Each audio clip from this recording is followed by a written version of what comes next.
Hello, ladies and gentlemen. And today I present to you a special guest, a queen from Colorado, one of the most top queens from Colorado, must I say. Her name is Treasure Davis, and the Treasure Davis team is helping people buy and sell homes all over Colorado Springs and the surrounding areas.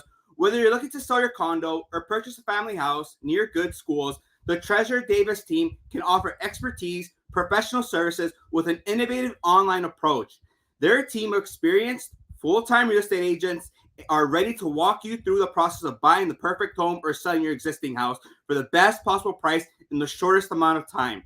With over 400 homes sold in 2022 by the Treasure Davis team, who you work with matters. Whether you are buying or selling, you need people who care about your needs, listen to you, represent you honestly and with integrity, and have the skills to negotiate the best deal possible for you. That's what the Treasure Davis family believes in, and that's what they do. Their mantra is, we measure our success by your peace of mind before, during, and after the transaction, serving Colorado since 2005. You can get in contact with Treasure at 719-249-2020 or at homes@treasuredavis.com. Ladies and gentlemen, please give it up for Treasure. What a great introduction. Thank you so much. Hey, Treasure, how are you feeling today? Better than ever or another day in paradise? Doing great. I love it. I love it. Treasure, so what made you want to come into the industry in 2005? That's a really great question. So I came into the industry in 2005. My husband and I were working state jobs in Colorado, and we both had side businesses. So he had a sprinkler business, and I had a wedding store / wedding consulting business. So at the time, we were working 4 jobs, just trying to make a living, just trying to get ahead. We had a little 2-year-old who's now 21, and my father-in-law was selling real estate in Colorado Springs, and every time I called him, he was at a baseball game. He was living his best life and doing life on his, like, how he saw it. And I thought to myself, well, I like to look at houses. I think that's fun. And so I'm going to get my real estate license and I'm going to hop into real estate. Nice, nice. Well, so you've always been there, part of people's like cherished moments, like very significant chapters in people's lives. So you know how to give that 5-star user experience. But can you walk us through what 2008, 2009 was like, please, for yourself? Yes.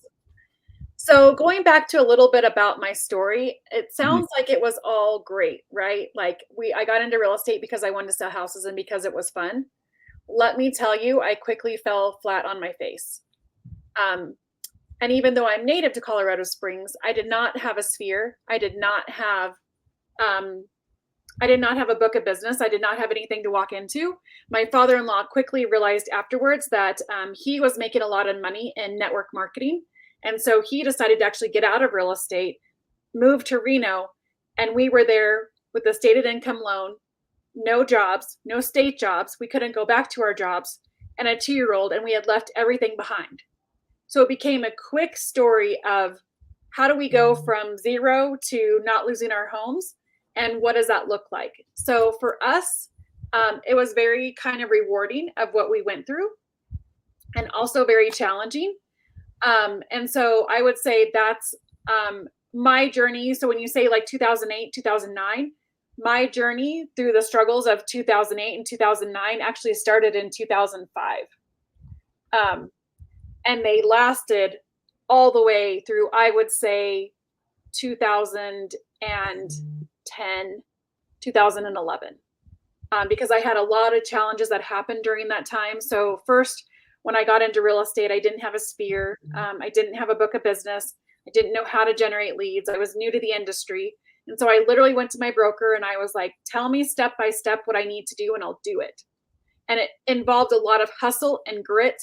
And I will tell you, the secret to success is outworking other people.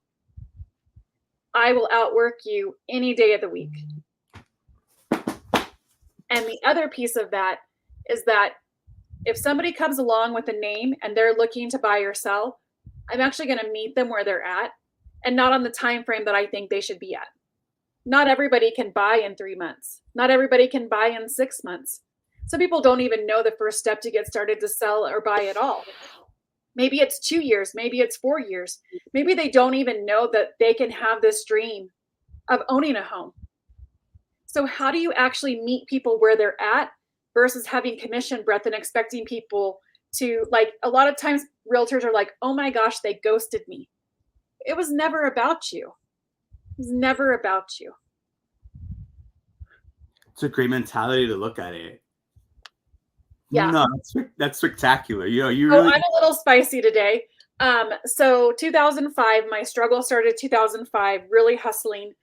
2008, 2009 happened. We were doing a lot of short sales, a lot of bank owns, a lot of grit behind the scenes to stay in a market and become really relevant. And then fast forward to 2008, my son passed away.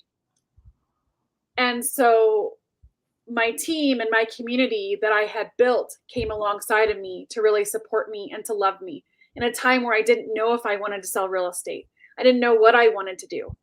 And so then taking that and turning that around into a legacy to honor my son, to come alongside of my son, and to realize that when we had my son's funeral, my clients showed up for me. I wasn't just a transaction to them.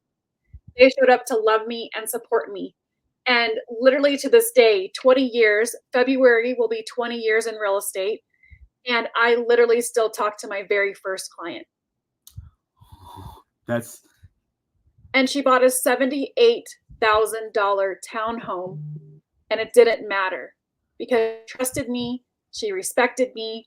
She knew that I was new to this. We came alongside each other to support each other. She knew I was going to work hard for her. Now she's moved on to another state, but I'm not a transaction to people. I'm an advisor. I'm a friend. I'm a confidant. And that's what I'm really proud of about this industry. Nah, trust me, Treasure. Just sort of from hearing you truly are an advocate, and you give everyone that friends and family treatment. And my condolences on that on your son. I know that was a delicate state for you. But I'm glad you bounced stronger than ever, and you prevailed over adversity. Most people, it's tough for them to stand up, but you championed through, and you really are making noise and building a legacy for yourself. So I literally applaud you on that. Thank you. And Treasure, if you don't mind, though, like after 2010, was that when your eyes opened up and that was your turning point in your career, or what would you say? Like you finally felt like confident, you realized real estate was for you, and you're truly gonna dominate. I really felt it was probably 2011, 2012 when I really felt like, okay, I'm starting to gain some traction, some momentum. I'm doing things the way that I want to do them. I'm taking care of people the way that I want to do it. I'm working hard to work well with my co-op broker. I don't see the other broker on the other side as my enemy. I don't see them as my adversary. I see them as we're all working toward a collective goal. Does that mean that it's perfect? No. Does that mean we advocate for our clients and we do what's best for our clients? Yes. But it also means you don't see them as an enemy. You don't see them as someone who's trying to take you out. We're all working toward the same goal. And I think that that's something that once we really started gaining some traction and feeling like things we were doing were making a difference, and we were making a difference on giving back in our community, I would really say it was 2012. All the meanwhile, in 2010, I had a baby girl. And so I'm juggling the grief of my son and having, a 6-year-old daughter and a new baby in the business, and trying to just figure it all out and trying to make sure that I'm balancing everything. And now that my oldest daughter is 21, and my youngest daughter is 14, looking back, I'm like, I'm really proud of how I took care of people. I'm really proud of how we did it. And I'm really proud of how I showed up as a mom while still doing high numbers. 1000%. You're a super mom. You really are a super mom. I kudos to you for being able to juggle all that.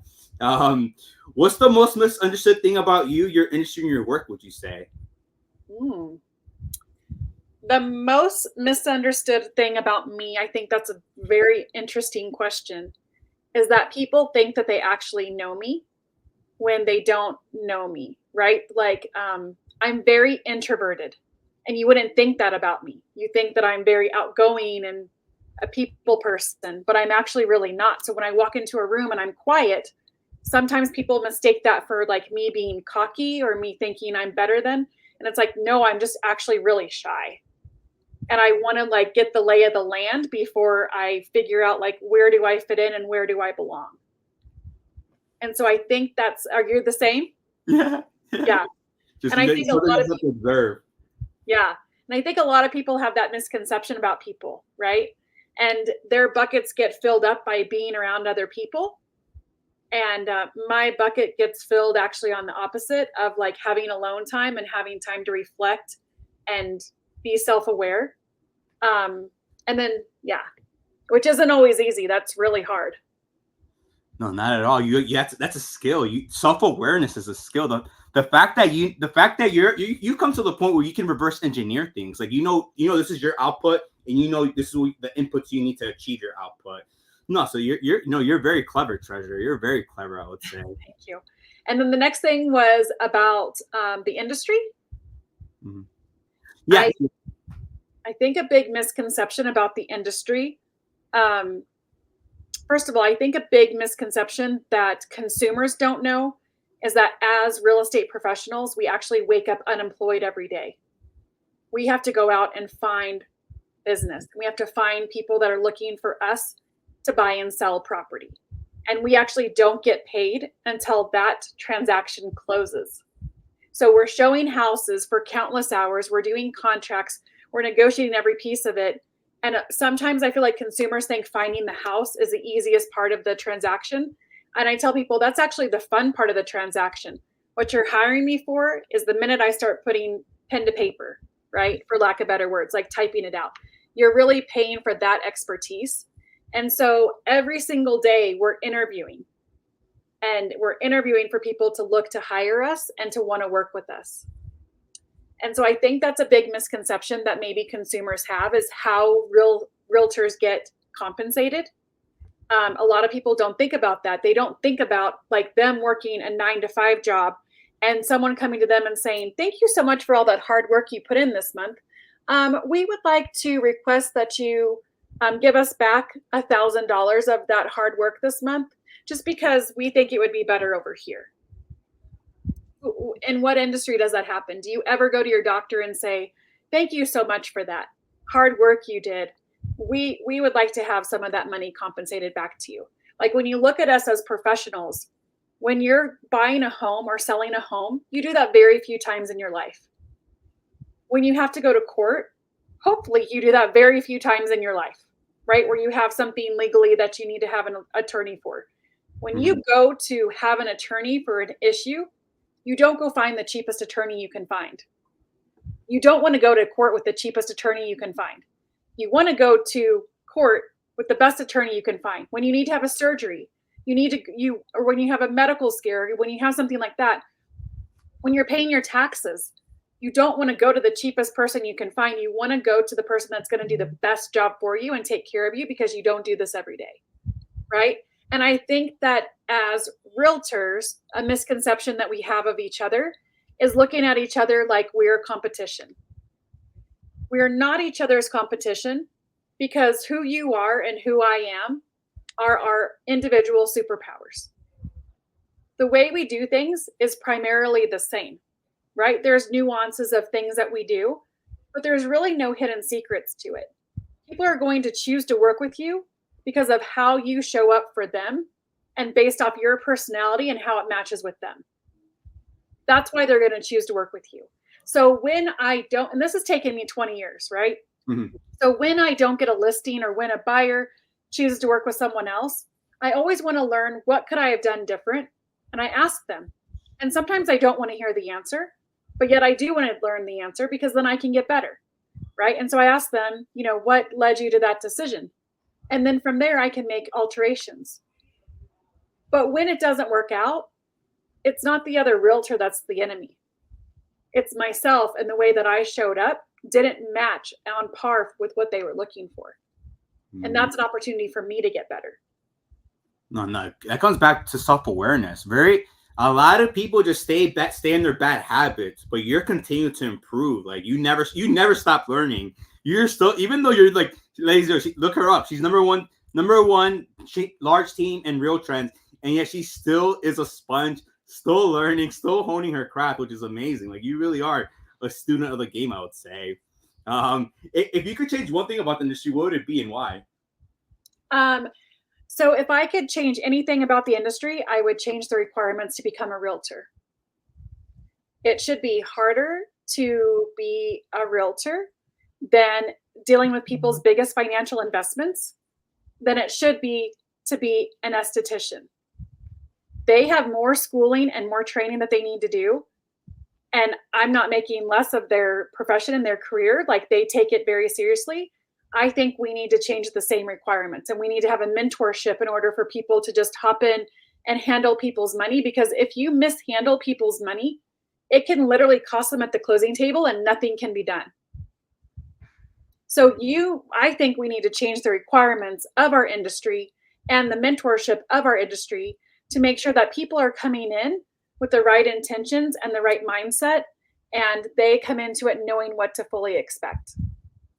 No, 1000%. Yeah, an apprenticeship could be super ideal in this game, because trust me, like you said, the 10,000 hours is valuable. That's a value proposition, and just knowing that and being an advocate. So if a new agent, hypothetically, if a new agent came to you today, what would be your advice to them to maybe have a deal in 3 months, or really just take off in 2025? Would you say? I would say two things. So the first thing is that I would say get a coach, get a mentor, get a network of people around you and hold you accountable to the goals that you set for yourself. That is also one thing that I think in this industry that we lose sight of, and that's actually being coachable. Like, we think we have it all figured out and we know everything, and we don't need to role play hard conversations, and we don't need to like role play our contracts, and we don't need to take time to be educated, and we don't need to take time to do all that because we got it. And I'm like, we have the opportunity to make great money. And when you have the opportunity to make great money comes the ability for you to have someone in your corner that can see your blind spots and that can help guide you and nurture you and see the best in you before you even see it in yourself. And that's what a coach and a mentor does. The right people who you surround yourself with, especially now in this climate, matters more than ever. And so I would say, if it's not a coach because you can't afford it, start off with a group of people that have like-minded goals and values as you, and that are going to hold you to what you want to achieve, because everybody's definition of success is a little bit different. That's the first thing. I think the second thing is to realize, what kind of output are you going to get in order to receive input? If you think that it's just making cute TikToks and that people are going to work with you, why would they want to work with you dealing with their biggest financial investments? I would never do it. If my doctor's out there making cute TikToks, I'm not going to hire them. Now, if they're coming from a place of education and they're advising me as to what to expect, and they're coming from a place of education, I'm going to respect that a lot more. So I'm not saying you can't make TikToks or be very active on social media. I'm just saying messaging matters, because there's so much noise and we're a professional industry. And so I think that really matters. So I would say, figure out what is going to be your lead source and what you're going to lean into, and then figure out what your output is going to be. Output matters. No, yeah, you're totally. It's a result-oriented business. So really, it's all about like how many appointments can you set, and then you just run your numbers, and then you just try to improve your ratios, your KPIs, the performance indicators, key performance indicators. You're totally right on that. Not sure. You really are a student of the game. You really understand this, and you see it as a long-term game too, I would say. What's the next big thing we should expect in the industry, and how are you contributing to it? Like, how are you seeing what happened in August as an opportunity and not as adversity? Oh gosh, yes. I think that it's a really great opportunity for realtors to show up as professionals, to lean in with education, to make sure that we're letting our clients know everything that we do to support them and help them achieve their goals. And I think that it is a great time for us to show our value and show our worth, and come alongside people where they're at.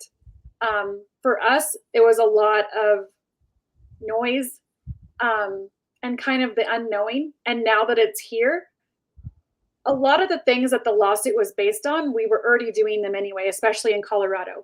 So it didn't change a whole lot for us. We changed a few things. Our contracts changed.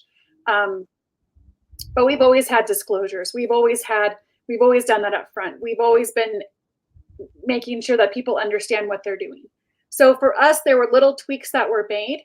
But here's the thing that we know: nothing will ever stay the same. There's always going to be changes, right? And there was nothing that I learned more from COVID than understanding that things can change in a moment's notice, right? And really what it matters is people are moving for reasons. People are moving because something is forcing them to do. People typically don't wake up one day and say, oh my gosh, I think I want to move today. There's something pushing them. Sadly, death, divorce, diplomas, new babies, relocations. There's lots of things having people move, and some of them are happy and some of them are sad. But how do you come alongside people to make sure that they are really well taken care of and you meet them where they're at versus where you think they should be at?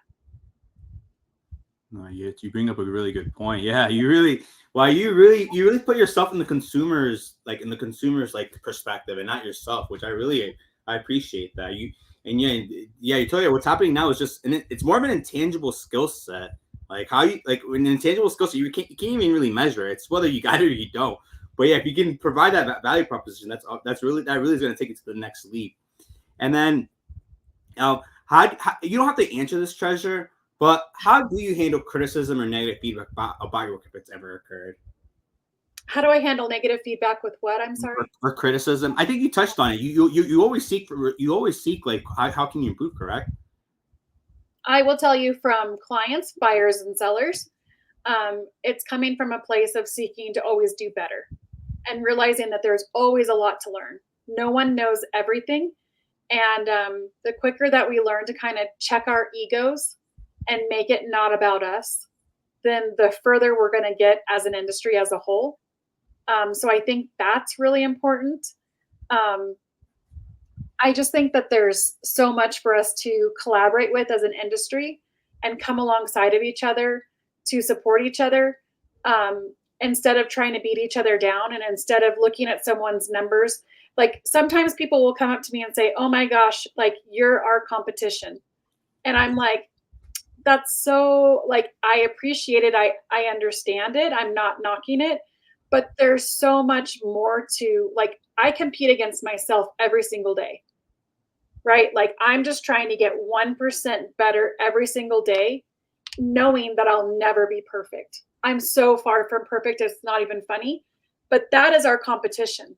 Our competition is ourselves. Our competition is, how do we show up for our health, for our family, for our friends, and for our business in a level 10 in all of those areas? And really being true of where you're at in each of those areas, and where's the 1% little hinge that you need to make a difference in. So when people have criticism, yes, it does hurt my feelings. I mean, I'm a human, I'm a person, but it's usually coming from a place of people wanting to focus on what others have. They want to compare my chapter 20 to their chapter 1, right? And that will never win for anybody. When I was brand new in the business, I could not compare myself against my brokers. I could not do it. I was never going to be them and their success and their level of that. I had to just say, today, what am I going to do for my family, and what am I going to do for people that I meet? And how am I going to show up every single day? No, you're totally right. You're totally right. You are a true advocate, I would say. A very strong. You are a shepherd, and you just lead the sheep. Like, you really are just a great advocate. What's the most courageous decision you've made recently, and how did it impact you? I would say the most courageous, it's kind of spicy. The most courageous thing that I did recently was I said to myself that I am no longer available for things or for people that make me feel like shit. I'm no longer available for it. So I'm going to watch what I consume, either digitally, socially, with friends and family, I'm going to watch what I consume, and I'm going to be very mindful of that. Because I think so many people are taking in so much negative content that it's making them feel bad. And so looking at, how does it make you feel when you're done with it? Like, is it a battery? Does it charge you up? Or does it make you feel depleted? And if it makes you feel depleted, set in a boundary to make an adjustment. It doesn't mean cut it out altogether, but it means make an adjustment. If things make you feel good, do more of them. No, you're totally right. You're totally right. No, you have very, I like your perspective. You really are you really are like very focused and very tuned in on like what can move the needle for yourself, I would say. What's the story behind your most memorable success or failure that sticks with you? Um, I've had a lot of success and I've had an equal amount of failure. But every time I have a failure, I dust off my knees and I get back up and I'm like, what did I learn from that?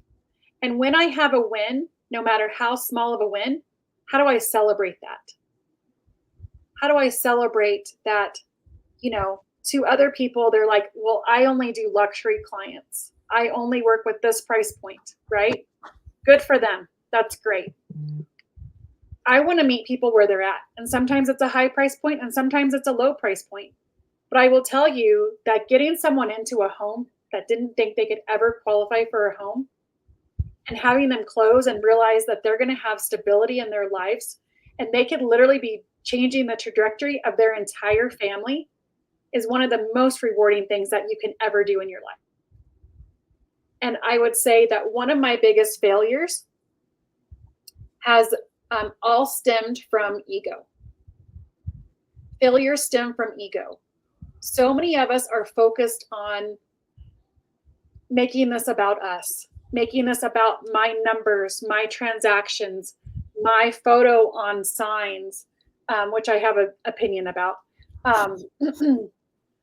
and making this about us on the sign and us presenting the property and us doing all of this when we're really missing the boat. It's really about our clients who are looking to make a change in their life that's going to require money, time, and a lot of really hard work because moving is hard. And I think that that's something that we forget. And so I think for me, it came down to ego. It came down to ego when I was building my team and I kept people on because they produced and they took great care of clients, but they were killing our culture. And I think that's a hard move to make because while everybody's building these teams, in order to sit back and say, I can keep having these numbers, but I'm literally crushing this culture that I've built over the last 8 years, that's a decision that I need to make. And so I think that that's really important for us to really look back and see like what's driving us. Like so many times we interview people and they're like, I want everything to be in my name and I want it to be my name in lights. And I'm like, tell me why. Who actually sees MLS rankings? Whether you have them under your name or not, who actually sees it? The only people that see it are the brokers that are trying to recruit you to their companies. No one else sees it. So what does it actually matter? Like it doesn't actually matter. What matters is what your net income is that you take home and how you use that money to bless your community and bless your family. That's what matters. No, you're totally right though. Like you could be like the best salesperson, but or have all these accolades, but the client doesn't care. Like the client only cares about themselves at that given moment. Sure. So you're totally right on that. And yeah, the culture thing that's a very nuanced thing that you can depict. The fact that you really see it as a long term game. Like either you love who you work with or you love what you do and you want both. So I like that about you. Like you really want both, and that means you get to do something that makes you that's enjoyable and happy for you. And changing gears a little bit, if you could have dinner with any historical figure, who would it be and why? Oh, a historical figure. Gosh, that's a really great question. I think for me, it would probably be a president. And I'm not picking one on either side. I'm not picking a Democrat. I'm not picking a Republican. I'm not picking an independent.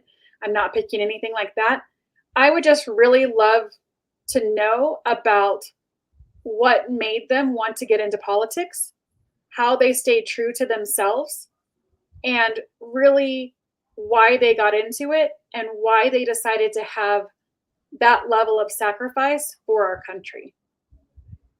It's a sacrifice that lasts their entire year with having security follow them around the rest of their lives. Right? And I would just like to know, like, do they go into that knowing that, you know, things are actually pretty dangerous? Do they go into their making a difference? And do they feel at the end of their term if they made that difference for the American people? And are they proud of what they did?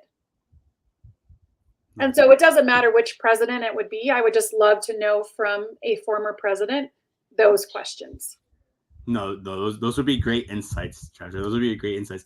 You're not the first or last person to say president. I think someone said George Washington. I was watching George Washington. They're like, because we get two opportunities to live in this world. Like the first time while we're alive, and the second time we get to see how long our first and last name live. So like the name George Washington's been around for who knows how long, and yet we still talk about him. So Treasure Davis, we'll see how long the name Treasure Davis lasts after. That'll be interesting.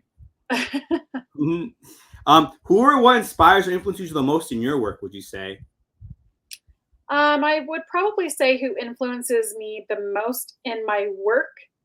I mean, obviously I'm very religious, so God influences my work. He leads everything that I do. And taking the time to be still and to listen, I think is very important. And then obviously I've had a lot of great mentors along the way and people that have come alongside of me in different seasons of my real estate career to get me to that point. I would say right now, my biggest mentor has been Tom Ferry, because I'm in that coaching program.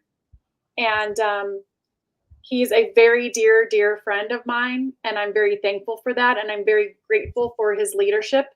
And how he comes alongside of us, and how he is in person is how he is on stage. And I really respect the way that he loves his family. No, those are great choices. Everything that you said. I hope one day I can call you a dear friend of mine, Treasure. Thank you. And then, what do you think is the key to maintaining a work-life balance, and how do you apply it in your life? I'm gonna be spicy again. Balance is BS. There's no such thing as balance. When you take your eye over here, this starts failing. When you take your eye over here, this starts failing. So it's making sure that you take the time. So the way that I figure my perfect day is, did I prepare the night before? Did I practice for my day if I have any hard conversations, objections, things that I need to overcome? Did I prospect that day? A lot of realtors in this industry don't want to prospect. Sorry to tell everybody, you need to prospect every single day. And if you don't prospect every single day, I don't consider it a work day. So if you don't prospect and you're showing houses, then you actually didn't work today. And then I think it's important to be really present at every meeting and every opportunity that you're at.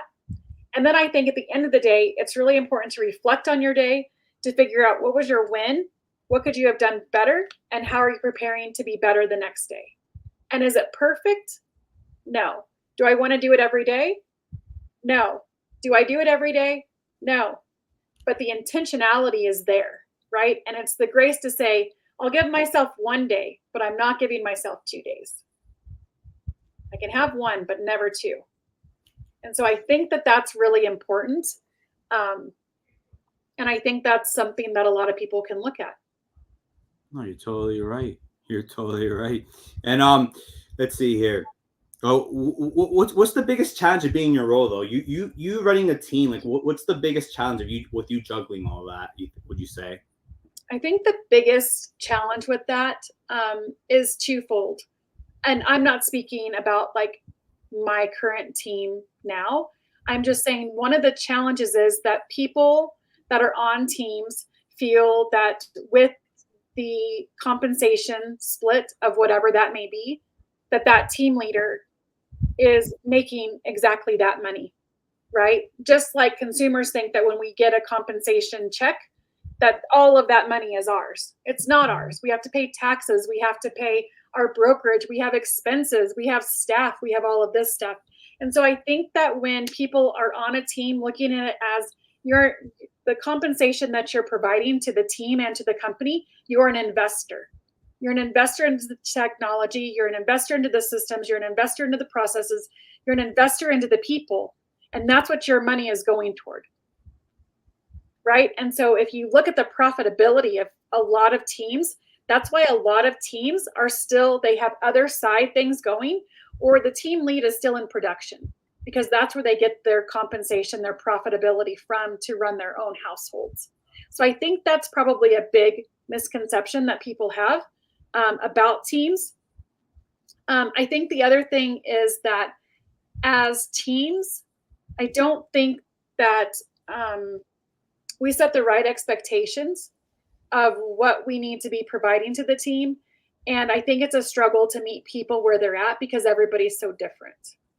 And so you're just trying to figure out how to put it all together.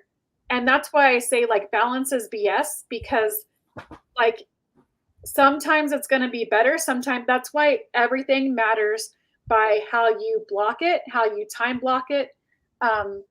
And like Tom Ferry says, you don't have a time management problem, you have a prioritization problem. You're not prioritizing to say, I'm going to have a date with my spouse, my significant other, my best friend. I'm going to put that on the calendar every week, every 2 weeks.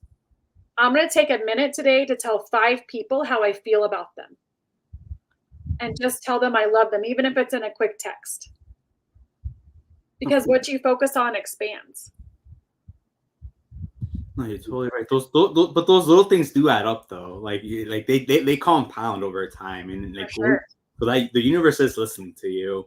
What's the biggest lesson you've learned so far in your career? I've learned that when you don't stay true to yourself, it comes at a cost. And so in everything you do, always stay true to yourself and stay true into your belief system. And never let that go to the wayside. And really focusing on what really does matter, right? And at the beginning of your year that you were born, at the end of your life, the only thing that signifies your life is the dash, right? We've all heard that. Like, what do you want your dash to be made of? Right? And what compounding moments do you want people to remember you about? And what's really important? Like for me, my girls are everything. I've already experienced the loss of a child. I know what it's like to lose a child. I don't wish anybody to ever lose a child. But then it makes you look at things a little bit differently. And then you focus on things a little bit differently. And you just really want to come alongside the people that matter the most to you. You're totally right. You're totally right, Treasure.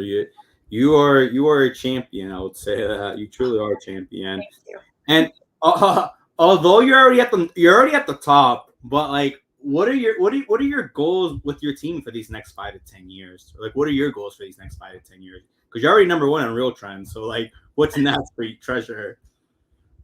You know, it's the accolades are great. The awards are great.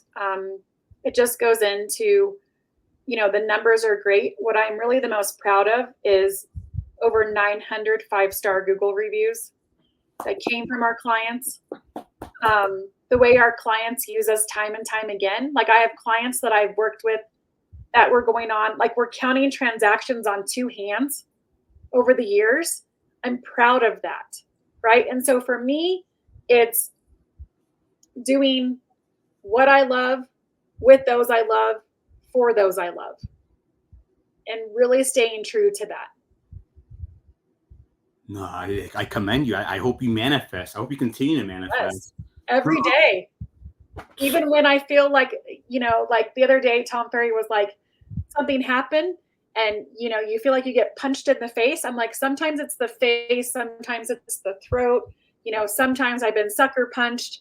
But it's like, okay, how do you come back up from that? Right.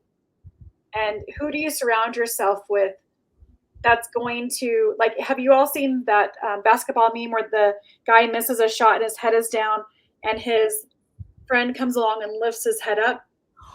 Yeah. Some college game. Yeah, you're totally Yes. right. How do I surround myself with those kinds of people? And how do I show up to do that to my friends and family? That's what I want to focus on. That is my goal. And so obviously, as I'm looking toward getting my youngest daughter out of college, getting my other daughter off to dental school to become a dentist, um, buying a vacation home in Cabo, um, it's just really looking for and making sure that I'm living a life by design.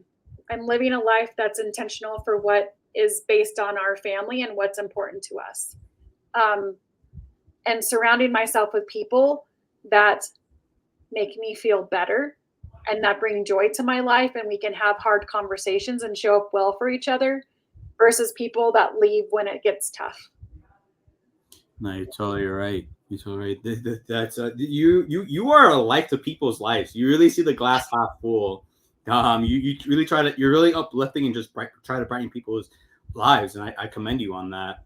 Um, what's your favorite book? And I hope you continue to be a number one mom too. By the way, Thank you. yeah. Thank you. I was voted on that by my dad. I'm the number one realtor and daughter in the world. My dad voted me that. I saw a bumper sticker that said that the other day, like, I'm the number one realtor voted on by my mom. And I was like, I love that.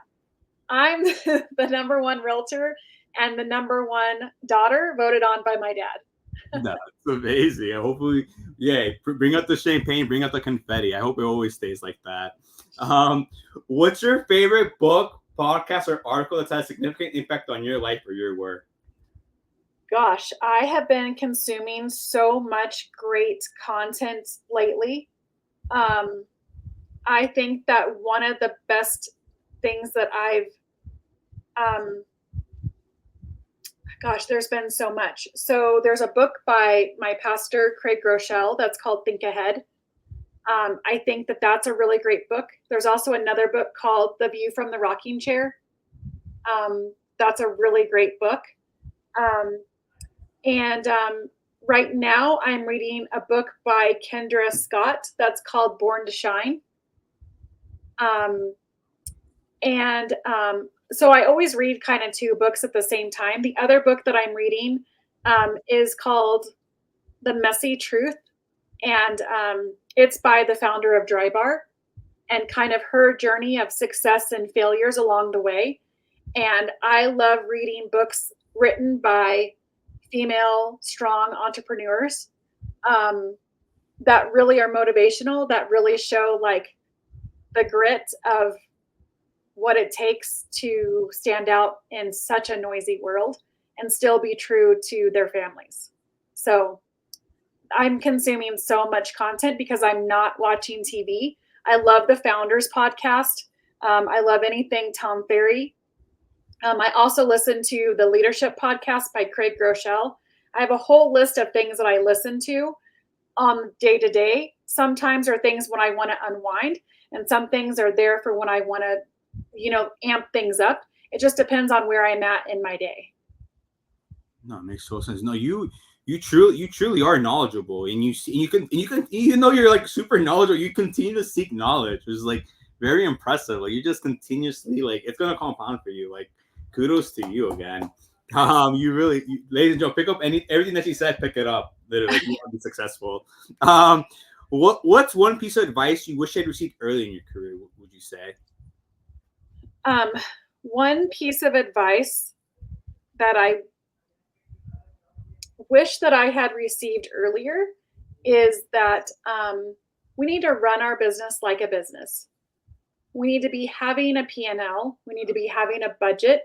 We need to be checking our books. We need to be making sure that we're saving for taxes, because the tax rate as an entrepreneur is very high. And so I think we need to be looking at that as a business, not as I think looking at houses is fun. I got my license. We'll kind of see where it goes.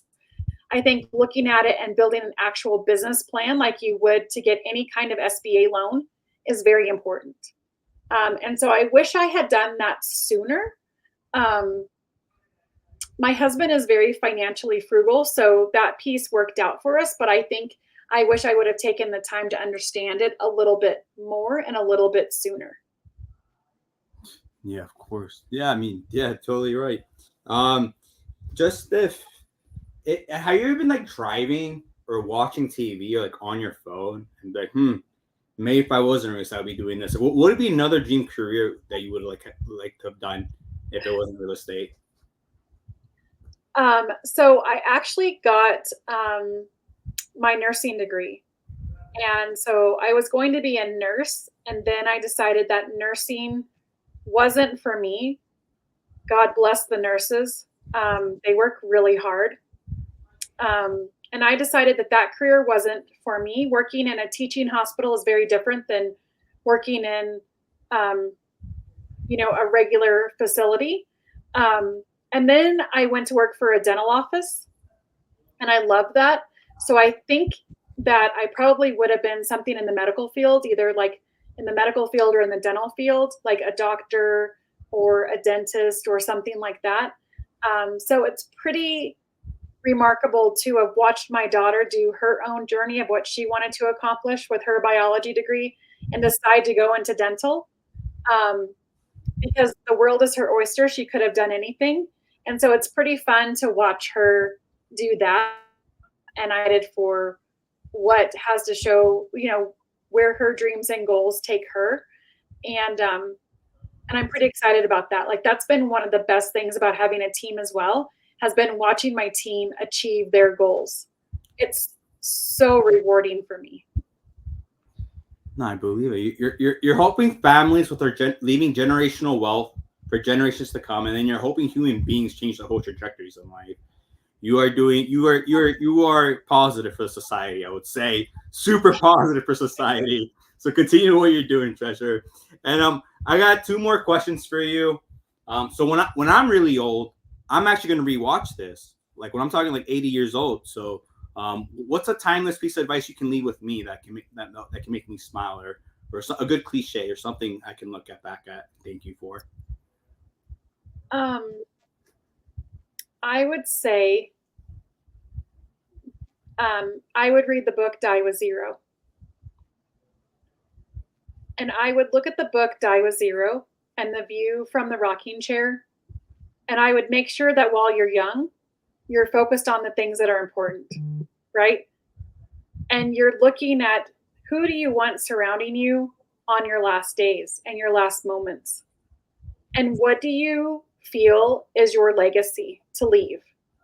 Because we're all here for a reason. What is it? And if people don't know, and it changes in different seasons, I would say lean in and know what that purpose is in the changing seasons. Surround yourself with people that believe in you, even when you don't believe in yourself, and love people as well as you can while still showing grace to know that you're not perfect and you'll never be perfect. Amen to that, Treasure. Amen to that. When I finish those books, I'll definitely reach out to you and tell I you. want to know. I want to know. I know. It's gonna be like an epiphany. It'll be like an epiphany, and that's so funny. My last question is, you brought it up, but my last question to you is, what legacy do you want to leave behind when it's all said and done? The legacy that I want to leave behind is specifically to my children. And I want my children to know that they were my greatest accomplishment and that everything I did was for them. And that at the end of the day, like me being chosen to be their mom, because I really do believe that my girls chose my husband and I to be their parents. I just believe that. And I just want them to know that everything that I did was for them and that I am now and forever their biggest fan. And they're literally my greatest accomplishment. all the awards, all the trophies, all the accolades, all of that don't mean anything if I don't have health and love with my children. Well, that's very touching. I would say. I hope you and your children continue to have priceless moments and priceless memories together. Definitely take pictures and videos. That way, when you guys are older, you guys can look back at it and smile. Treasure, that was it for me. Do you have any questions, comments, or thoughts for me? And how do you like people reaching out to you? So I would say, going back to that, like, how you know that that's working, um, is when you can talk to your adult children and you can say, when you were younger, like, how did I show up for you? What, like, having those hard conversations with your children and giving them the permission to be authentic with you and truthful with you is important. And this year we were able to take a 2-week trip to Europe for my daughter graduating college, and I did not take my phone. And business and life still continued. Like, no one, like, if you choose to do that, like, you can do that, right? Like, and you can make it happen. And so for me, that was the ultimate flex, to be like, I'm going to spend 2 weeks being absolutely 100% present in this beautiful country that we're in, experiencing everything that they have to offer culturally, looking at their diversity, soaking it all in, while being with my husband and my girls and having a great time. And so I think for people realizing, like, it's okay to put your phone down, and it's okay to walk away from it, and it's okay to live a life away from that. And it's okay to not post every moment on social media. And it's okay to not make everything about that, right? So I think for me, that's the biggest thing that I would encourage people to do, is like, leave your phone a little bit. Life does go on and things do move forward, and it will make you feel a lot better. I read something that said that we touch our phones 2,600 times in a day. Like, I'm going to leave that a little bit. I'm going to cut it down to 2,000 times a day, right? And then I'm going to cut it down to 1,800 times a day, right? It's never going to be at zero, but, well, it can be with intention behind it and planning behind it and doing all that to leave your phone. But, like, how do you cut it down to actually be present? Because if I was on my phone with you doing this the whole time, you would think, what a waste of a time for a podcast. I booked this time, I scheduled this time, I'm prepared, I'm in a suit and tie for this time, and you can't even give me to actually be present in our actual conversation. We do that with each other at dinner. We do that with our friends and our families, and you never know when it's the last time. You never know. Truer words not spoken enough about. I'm not kidding you. You really, I'm not kidding you. Like, you really never know. Like, I'm not kidding you. You really never know. It's the craziest thing. Imagine people. Like, you cherish, everybody listens, cherish the moments with your loved ones, because you just never know. And George, one thing I got from you is you love transparency. You really are somebody who just, like, loves transparency. Like, it's got a, like, crystal clear, perfect pitch. Like, I like that about you. Yeah. And, do you have any last final words that you would like to share? So people can obviously find me on social. Instagram is the best place because Facebook, for some reason, blocks us at 5,000 people, which is silly. At Treasure Davis Realtor is where they can find me on Instagram. If you follow me, I'd love to follow you back. And I'm in Colorado Springs. I should be pretty easy to find. But I would love to connect with you on anything you're looking for. And I'd love to see you at the next conference or networking event or anything that we run across each other at. Yeah, hopefully. Well, let's manifest. Ladies and gentlemen, please get in touch with Treasure Davis. She is a queen of Colorado, #1 large team on Real Trends. Treasure, it's been an honor and pleasure speaking with you today. Can you stay on the call for one more minute after I end this? Sure. Thank you so much. Thank you.